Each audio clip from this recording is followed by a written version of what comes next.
bom dia.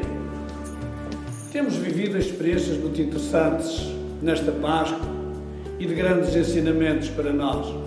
Após a morte do Papa Francisco, que fomos acompanhando e vamos acompanhando pela televisão, vemos também que ainda estamos em luto e estamos agora na expectativa do conclave que se irá iniciar em breve e que daí surgirá novo Papa.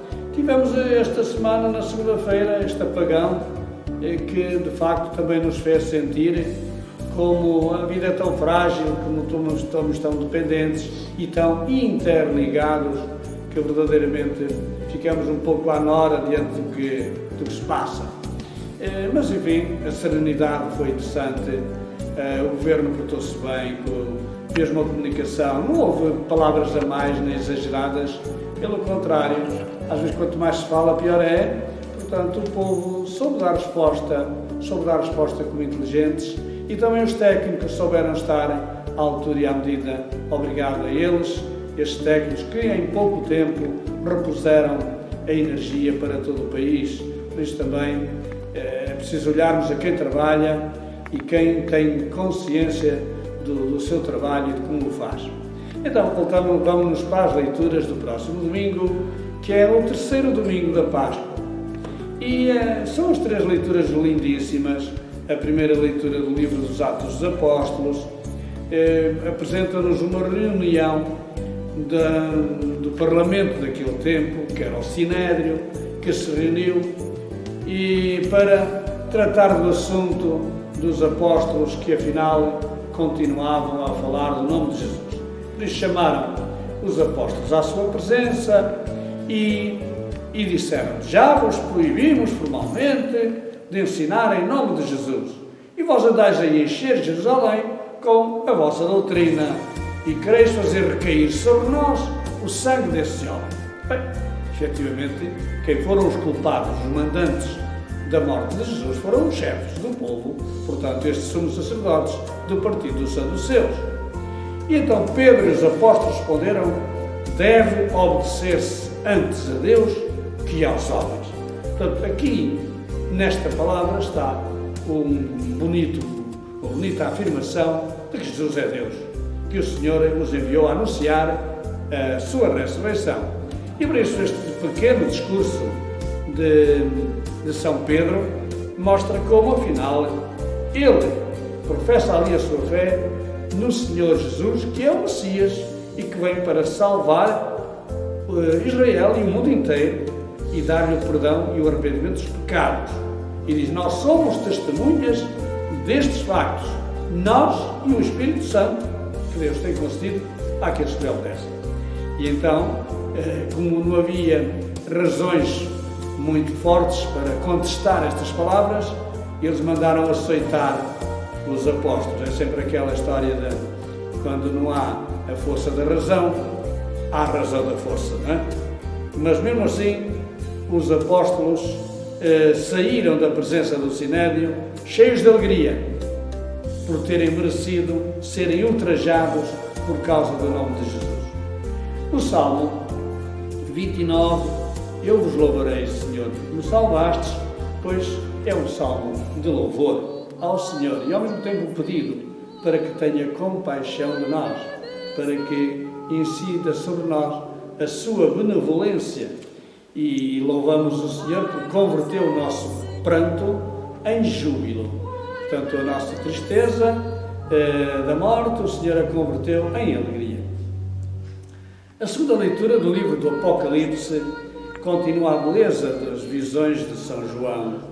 São João que viu os anjos, a voz de muitos anjos em volta do trono dos seres vivos e dos anciãos, miríades de miríades. Vai haver muitos leitores a lerem mal. Milhares de milhares e milhares e milhares que diziam em alta voz: digno é o Cordeiro que foi imolado de receber o poder e a riqueza, a sabedoria, a força, a honra, a glória e o louvor. Isto porquê? Porque Jesus é o único que consegue abrir o livro, ou os 7 livros. Aqui em cima do nosso sacrário, ali, temos ali o livro e o Cordeiro em cima do livro, e os 7 selos era uma preciosidade que temos aqui no altar, conforme podereis ver agora, e tem os 7 selos que são os grandes segredos que Deus nos quer revelar através do Cordeiro imolado. Depois vem então o Evangelho muito bonito, que nos fala de uma aparição de Jesus no mar de Tiberíades. É um dia de semana, reparei que é diferente das outras aparições, normalmente acontece ao domingo, no domingo de Páscoa, 8 dias depois, etc.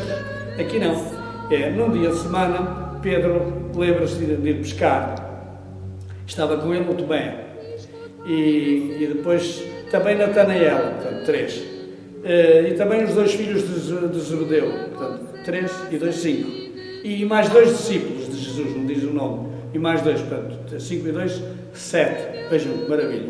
O 7 é realmente um número muito bonito e com muito significado, quer dizer plenitude. Então diz Pedro, eu vou buscar, nós vamos contigo. Subiram para o barco, saíram de casa, mas naquela noite não apanharam nada. E agora acontece então a madrugada, a surpresa da manhã. Ao romper da manhã, Jesus apresenta-se na margem, mas os discípulos não sabiam que era ele. Interessante como é que, depois de tantas aparições, de tanto convívio, eles não o reconheceram logo. Sim. E, de facto, Jesus então faz-lhe a pergunta: rapazes, olha que lindo, rapazes, tendes alguma coisa de comer? Eles responderam: não. E Jesus diz: lançai a rede para a direita do barco e encontrarei. Lançaram a rede e, uma grande quantidade de peixes. Por causa da abundância de peixes, as redes ameaçavam romper-se. E o discípulo predileto, João, diz a Pedro: é o Senhor. É sempre ele que, de facto, é o primeiro a reconhecer esta presença do ressuscitado.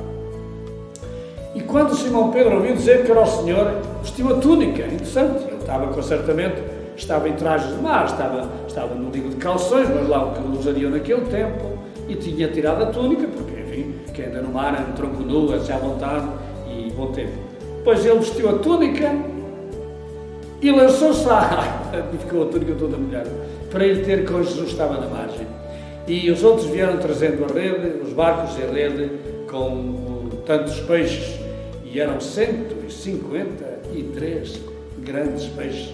E quando chegaram lá, viram então uma fogueirita, umas brasas acesas e uns peixes ali a assar. E Jesus diz-lhe: olha, trazei depressa, então trazei os peixes que apanhaste agora, alguns. Simão Pedro então vai, traz e faz então tal contagem dos peixes, e Jesus diz-lhes: vinde comer. Portanto, é Jesus que convida. Tinha pão e peixe. Peixe, já sabemos, significava Jesus, foi a palavra peixe em grego, quer dizer o primeiro credo, um dos primeiros credos da fé cristã, e por isso o peixe torna símbolo e sinal de Jesus Cristo, Filho de Deus, Salvador. Nenhum dos apóstolos se atrevia a perguntar: quem és tu? Porque todos sabiam que era ele. E esta foi então, segundo São João, a terceira vez em que Jesus se manifestou aos seus discípulos. E por vem outra parte que em algumas missas poderemos omitir, uma vez que há uma forma longa, uma forma breve, em que afinal Jesus pergunta a Pedro se o ama. Simão, filho de João, tu amas-me mais do que estes? Responderam sim.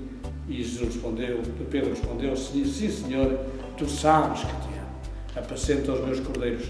3 vezes o Senhor faz a pergunta, e Pedro entristece por 3 vezes lhe perguntarem, e Jesus diz-lhe: apacenta os meus cordeiros, apacenta as minhas ovelhas. E a última resposta de Pedro, enfim, quase chorando: Senhor, tu sabes tudo, tu bem sabes que eu te amo. Realmente, aqui o Senhor, mais uma vez, teve compaixão de Pedro e fez-lhe mudar, apagar as 3 negações, a dizer que não o conhecia, por 3 afirmações de amor. Senhor, tu bem sabes que eu te amo. Este episódio, então, lindíssimo, que nos fala desta alegria do encontro, desta alegria do trabalho, do beira-mar, etc. É um episódio que, de facto, nos diz que o Senhor está connosco, que o Senhor caminha connosco, que o Senhor vai connosco, que o Senhor está sempre connosco e que, verdadeiramente, muitas vezes, os nossos olhos estão impedidos de o reconhecerem.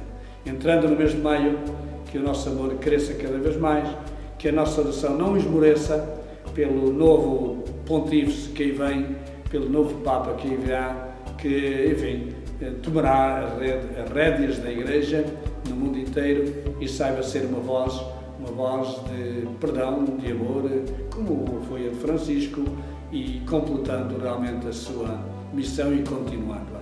Então, até à próxima semana, se Deus quiser.